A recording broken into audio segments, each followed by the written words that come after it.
Alright, welcome everyone to MTG Live. This here's going to be our very second video, and it's actually going to be, I'm actually a little more awake than I was that first one. This here may be posted actually an hour or so after the first one, but it's actually been recorded like 3 or 4 hours after. It's actually, I'm actually a little more awake. And I realize I only have so long until the next one, so I'm going to go ahead and do this one. You guys may be a little more interested in this one than the other video, which is understandable. I just wanted to go ahead and get a few videos online so maybe some people would start watching and understanding this stuff. After this video, we're going to do mainly commander deck techs and eventually some box openings too. So let's go ahead and get to it. The very first Brawl commander deck tech, Brawl deck, it's basically standard 60 card commander. Alright people, it's going to be Bolas the God Pharaoh.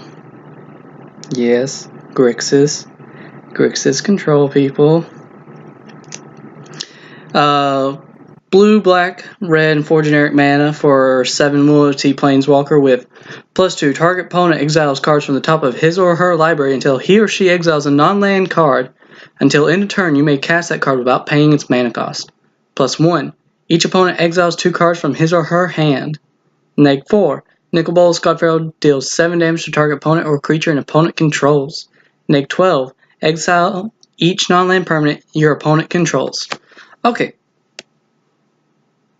I want to state one thing here. I actually played this Brawl deck against one of my friends' Bolas Brawl decks. It went on for like an hour and a half.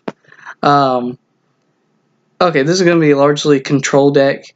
Let's just put that out there. The +1 ability, you just control their hands. I mean, if it's late in the game and you play him and they're not, odds are your opponents aren't going to be at like 7 cards anymore. They're going to be at like 3 or 4 cards in their hand. You play this start +1ing him. You're exiling 2 cards out of their hand. You're taking answers the way they have, or lands, or whatever they need. Basically, after a few turns, you can start making them top deck if Bolas lives long enough. His +2, target towards the opponent who has the best cards in their deck. Exile them until you hit a card. Play it. It's yours. If it's a creature, it's yours. If it's a card that wrecks the rest of the players, it's yours. -4, you can kill off a giant creature, or if an opponent's at 7 life, kill them off. Or you can just -12 if you ever reach that, which odds are you probably ain't going to reach that much. They ain't going to allow you to do that. You exile each non-land permanent your opponent's control. If you do that, you best win. If you don't win after doing that, there's a problem with your deck. Alright, let's move on in. We're going to start off with the creatures in this deck. Very first one is actually my promo I got from the Rivals of Ixalan pre-release pack. It's actually the only thing I ever pre-release I've ever gotten, because I don't live close to a store, so I can't go to the pre-releases. I actually had to give money to a friend to actually get me the pack. I don't know. I may order some pre-release packs to do some openings on here. But the first one is Nezahal, Primal Tide. And you know what kind of annoyed me was I got this as my promo, and in like 2 of the booster packs I got, I pulled him as well. That kind of ticked me off, because I mean I was wanting some differences and stuff going on, but no, I get three. Anyways, it's 2 blue and 5 generic for a 7/7 legendary creature, Elder Dinosaur. Nezahal Primal Tide can't be countered. You have no maximum hand size. Whenever an opponent casts a non-creature spell, draw a card. Discard 3 cards, exile Nezahal, return it to the battlefield tapped under its owner's control at the beginning of the next step. Okay. Sorry, I need to bump my neck a little bit. Let's talk about this. 1, he can't be countered, which is great against any deck that runs any blue in it. Odds are they're going to run a few counter spells, most likely. He can't be countered then. I mean, I was playing my friend's Bolas deck. He didn't have a Nezahal, so I was able to play this guy without him being countered. You have no maximum hand size. If you're running more of a draw stuff in this kind of deck, it helps out a lot, or any kind of deck. And it helps with draw, because if your opponent tries to cast non-creature spells to kill Nezahal, then I mean, You're getting a draw out of it too. And then you can always just discard cards you don't need and then bring them back. Alright, let's move on to our next card. Rona, Disciple of Gix. I may actually take her out of this deck. I don't know. I'm trying to see how she works in this deck. I may replace her. She's a blue-black, 1 generic for a 2/2 legendary human artificer. When she enters the battlefield, you may exile target historic card from your graveyard. Artifacts, legendaries, sagas are historic. You may cast non-land cards exiled with Rona. Pay 4, tap, exile the top card of your library. Okay, so a lot of this deck is going to involve getting stuff in your graveyard. You're going to have a lot of stuff that's going to be in your graveyard, so you can kind of do some graveyard shenanigans. I mean, it can double up with a Nezahal. I mean, if you want to get Nezahal back, discard 3 cards, make sure one's like an artifact or something. Bring her out, exile it, play whatever it was you discarded, and then start exiling from the top of your library and start playing the cards. I mean, it's any card. I mean, well, non-land cards, but yeah. Alright, next card. This stuff is not in any really particular order, so bear with it. So, Deathbloom Thaliad. It's a black and 2 generic mana for a 3/2 fungus. Whenever it dies, you create a 1/1 green saproling creature token. The idea of this deck is for the creatures that you actually get onto the battlefield, is to kind of use them as a way to chump block for Nicol Bolas. Like with Deathbloom Thaliad here, it dies, you get another body. It's another thing to protect Bolas with, chump block, so you can try to get to that ultimate or keep him on the battlefield as long as possible. Talkrops Skirmisher. 1 blue and 1 generic for a Naga Warrior. 2/1. It's a little blocker, then you can pay for to embalm, exile it, and create a token, a zombie token that's white. I mean, you can just use it as a little blocker, bring it back, use it as another blocker, especially if you have no cards in hand. Sparring Construct, 1 generic for a 1/1 artifact construct. When it dies, put a 1/1 counter on target creature you control. It just buffs other stuff when it dies, makes them a little more dangerous. Proven Combatant, 1 blue for a 1/1 warrior. You can internalize it later on when it dies for 6 mana, make it a 4/4. Not bad. Siren Storm Tamer. I was about to say Storm Tancer. I don't know why. It's 1 blue for a 1/1 Siren Pirate Wizard with flying. You pay 1, sacrifice it, counters target spell or ability that targets a creature that targets you or a creature you control. Just so you know, Planeswalker abilities too. If your opponent's playing a Nicol Bolas and he tries to neg 4 and deal 7 damage to you or something, just pay 1, sacrifice this here, counter the ability, or anything else you need. It's good control on your opponent early, and it's a body if you need a body, and it's flying so you can deal some damage with it. Now, we don't run as many creatures that are like for actual use against opponents, but here's one that's Keldon Overseer, which is going to be 1 red and 2 generic mana for a 3/1 human warrior with haste. You can kick it for 4, and it enters the battlefield. If it was kicked, gain control of target creature until end of turn, untap that creature, gains haste. This way you can kick it, take your opponent's creature, and then attack and deal extra damage. Or if you need to sacrifice something, or if you're running sacrifice stuff in here, you can just sacrifice it. We do play Eternal of Harsh Truce, 1 blue, 2 generic mana for a zombie cleric, which is a 1/3 with Afflict 2. Whenever this creature comes blocked, defending player loses 2 life. Whenever Eternal of Harsh Truce attacks and isn't blocked, draw a card. I really like these cards with Afflict, largely because it's normally, if it's blocked, the opponent's still going to take damage. If it isn't, something good happens for you. It's kind of a choose between 2 different evils things. And it helps with card draw if they decide not to block. If they do block, they're taking more damage than if they hadn't blocked. It's just really good. Frontline Devastator, which is 1 red and 3 generic mana for a 3/3 zombie Minotaur Warrior, Afflict 2. You can pay 2 and buff it +1/+0 until end of turn. We're running that in there because he can be a big he can just hit hard later on in the game if you need to deal some damage. And you can always just buff, instead of just buffing them right away, you can always just buff them right before damage is dealt. So if your opponents don't block them, you're going to give them more damage. We are playing Get to Chronicler. So 1 red, 1 generic for a human wizard, 1/3. You can pay 4 to kick it. When it enters battlefield, if it was kicked, return target instant or sorcery card from your graveyard to your hand. You're going to really want to kick it so that you can get the instants and sorceries, because this is going to have a lot of those in here. Bring them back and reuse them and all that. And like I said, we're going to be using a lot of those. So Get to Lava Runner, which is a 1 red for a 1/2 human wizard. As long as 2 or more instants and or sorceries are in your graveyard, it gets +1/+0 and has haste. It just performs from that stuff. Now we play a Deadeye Plunderer, which is a black and a blue 3 generic for a 3/3 human pirate. It gets +1/+1 for each artifact you control. You can pay 4, create a colorless target artifact. We run him in here because we also run a Revel in Riches and a few kill spells. Largely, if you don't have any plays to make, leave your mana open if he's on the battlefield. If your opponent doesn't do something where you want to counter or whatever, before they end their turn, tap his mana and tap the mana you need and create a token before it comes back to your turn, buff him, and then you got something you can use for extra mana if you need it. We play Lingering Phantom, which is a black and 5 generic mana for a spirit, which is a 5/4.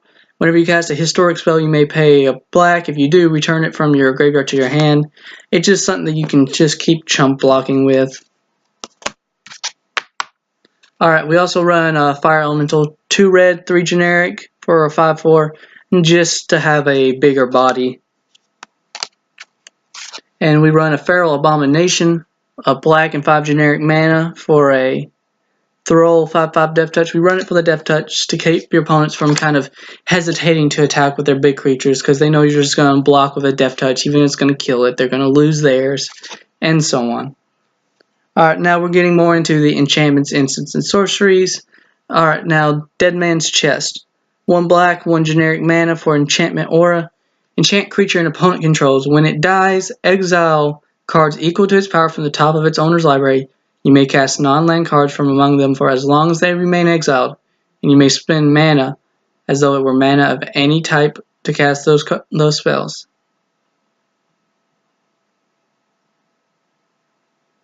See, here's the thing about this deck, is this card is that some people look at it as an underperformer, but it's not. If, say, you equip it, attach it to, say, a Zakama, and you kill it that same turn, they just exiled 9 cards from their library. Basically, you just milled them 9 that they can't get back because it's in exile. And it's 9 possible cards that could be useful for you. And you can play mana as though it was tap your lands for any color mana to play those spells. So it could be anything you need. And I mean, if it's just lands, you could possibly be taking mana that they need. But it could also most likely be any kind of a large, gigantic, important spells that they actually need in that deck. So, I mean, who knows what you could get. You could get anything, really. You could get like a Planeswalker out of their deck or something like that. You never know what could come out of that.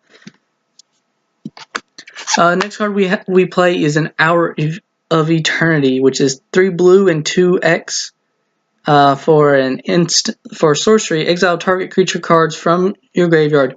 For each card exiled this way, create a token that's a copy of that card, except it's a 4/4 black zombie.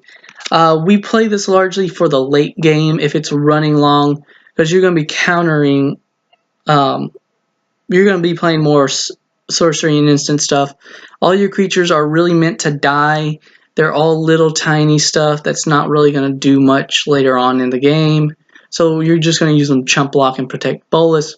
But if it's late in the game and you have the mana, you can then exile them all and bring back copy tokens of them that are 4/4. And a lot of these creatures are just going to come back even bigger because most of them weren't 4/4s. Yes, it's only a late game play kind of thing because you do have to pay 2x, which means for 2 mana, aside from the 3 blue, you pay the 3 blue, and then for every 2 mana you play, that's a creature. Yes, to do 2 creatures, that's 7 mana. I had to count for a moment. Give me a moment, let me grab some water. But yes, it is a lot of mana. But if it's late game and if you don't have any other plays, then you just need blockers. Because if it's late game, you probably push through all your counter spells and all that, and you don't have any creatures on the field really. Possibly the only thing that's been keeping you alive by this point is Bolas, making them exile 2 cards from their hand so that they can't do any responses to you. But they can still top deck. And if they get a creature, they can immediately play it. And if you don't have anything to stop it from hitting the board, it's going to come right at Bolas eventually. Or you. And without your creatures on the field, with this, you can bring them back even stronger. So yeah, it is a late game play. It is. It really is. It's really something you don't want to be trying too hard to do and such. Now, the next card we play in here is the Eldest Reborn, which is a black and 4 generic mana for Saga. First lore counter is each opponent sacrifices a creature or planeswalker that controls their creatures. Second lore counter is each opponent discards a card, controlling their hand. Third is put a target creature or planeswalker card from a graveyard onto the battlefield under your control. Any creature or planeswalker. Anything that they just sacrificed or discarded, or anything that was already in there that you countered earlier. Now, we do play a Rite of Belzenlok, which is 2 black and 2 generic. For first 2 lore counters is you create 2 all-1 black cleric creature tokens, so after those 2 you have 4 of those. Then at third one you create a 6/6 black demon creature token with flying, trample, and at the beginning of your upkeep sacrifice another creature. If you can't, this creature deals 6 damage to you. It's kind of a late game play to keep yourself alive with those little chump blockers, and then to hopefully get in with that 6 damage and to take them out. We're getting into the control portion of the creatures. We do play an Entrancing Melody, which is 2 blue and X mana for a sorcery. Gain control of target creature will convert mana cost to X. It's always great whenever you say they have a Bolas out and you can take control of it or any other creature that you need. We do play a Lay Claim, which is 2 blue and 5 generic mana for Chant Aura. Chant permanent, you control enchant permanent. You can also just cycle it for 2 if you need to draw. We play a Hijack, 3 mana, gain control of target creature or artifact, gains haste, untap it until end turn. Our counter spells. Hornswoggle. Blue, 2 generic mana for an instant counter target creature spell. You create a colorless treasure artifact token with tap, sacrifice this artifact, add 1 mana. It helps with counter, helps with mana fixing. Failed Inspection, 2 blue, 2 generic mana for counter target spell. Draw a card. Then discard a card. It helps with card draw there, people. Unwind. This here is a very dangerous card in a deck like this because you can just pay 3 counter target non-creature spell, untap up to 3 lands. They realize that, okay, he's playing some counter spells, and we have a lot of counter spells. So you play this, untap 3 mana, you have the mana to then play another counter spell, which could be something that counters like any kind of that hard counters. Like a Cancel, which is 3 mana for counter target spell. It's always kind of makes them think, kind of makes them hesitate to play something at that moment. Syncopate. I really like this card. It's blue and X for an instant counter target spell unless its controller pays X. If that spell is countered this way, exile it instead of putting it into its owner's graveyard. Gets it out of their graveyard. So no graveyard shenanigans can come from that. And really, you can, if they tap out for a lot of mana, say they tap out for, we're playing a Bolas deck and we got this card in whatever deck we have.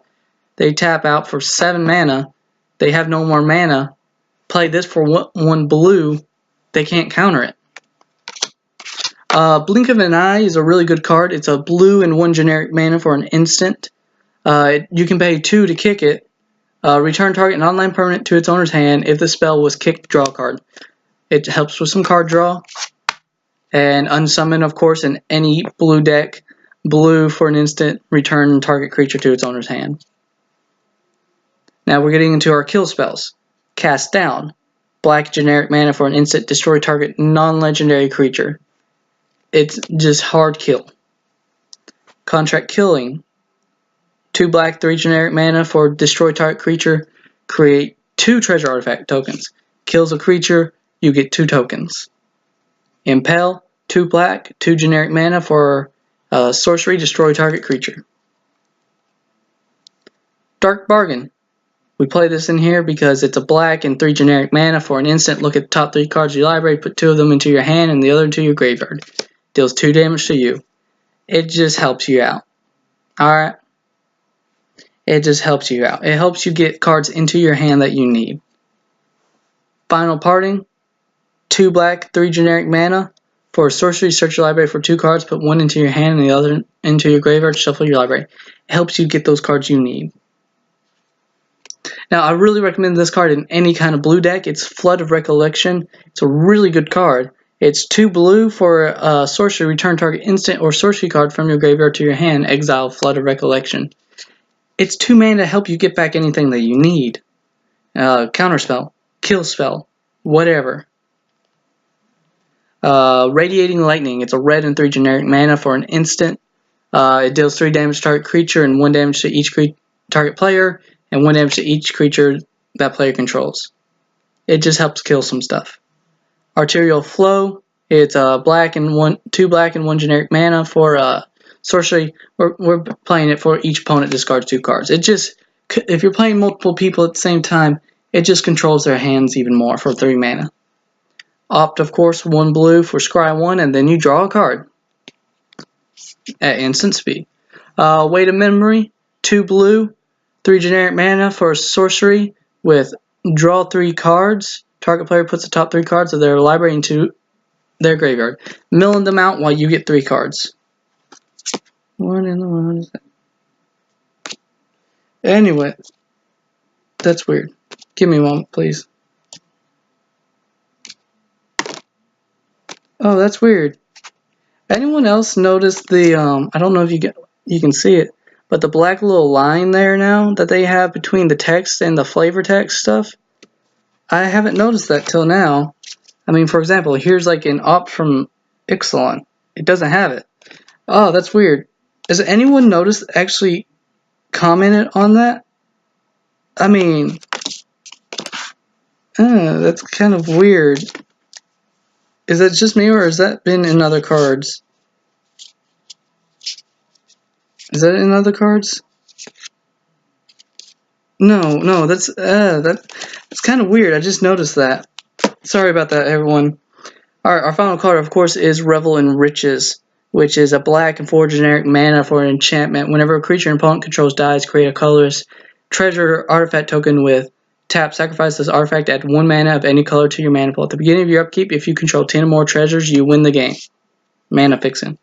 We play as Cinder Barrens, Highland Lake, Submerged Boneyard, and 5 islands, 5 mountains, and 5 swamps for our 60 card Nicol Bolas deck, Brawl deck. Alright, that's all of that. I just want to say thank you guys for watching. I hope you guys enjoyed the video. I enjoyed doing it. If there's anything you guys think I can do better in this, let me know. I want to apologize for the poor quality, still using a laptop. Please let me know what you guys liked, what you guys didn't like. Click the like button if you guys want, if you guys liked it. Subscribe if you guys want to see more. I'm going to put out Commander deck techs and eventually some pack openings. Please just let me know what you guys liked. I enjoyed doing this for y'all, and have fun. Tell me anything you guys think I should put into the deck. I did this deck as kind of not like the super expensive cards. I did it as like a cheap budget version. It's like the most expensive card in that deck is probably Bolas himself. He's like $6-7 himself right now. So yeah, none of the other cards come close to that price, I'm pretty sure. So it's something you can easily make. If you get a Bolas or just want to go out and pay for Bolas, then odds are you probably have the stuff in your own collection, because I only make decks from my own collection and from trading cards or that I open from packs. You'll never see me. I've only actually bought like 10-15 actual cards, and most of those were actually legendaries to be used as commanders. I've only actually used 3 other cards in a deck that I bought them for, and they weren't like super expensive stuff. They didn't go over more like $3. So I would like to say thank you guys for watching. Hope you guys enjoyed the content. Tell me if there's any kind of deck tech videos you guys want me to make. Anything. Yeah. Peace out. Have fun. I'll try and get out Commander deck tech video pretty soon. Alright. Thanks for watching.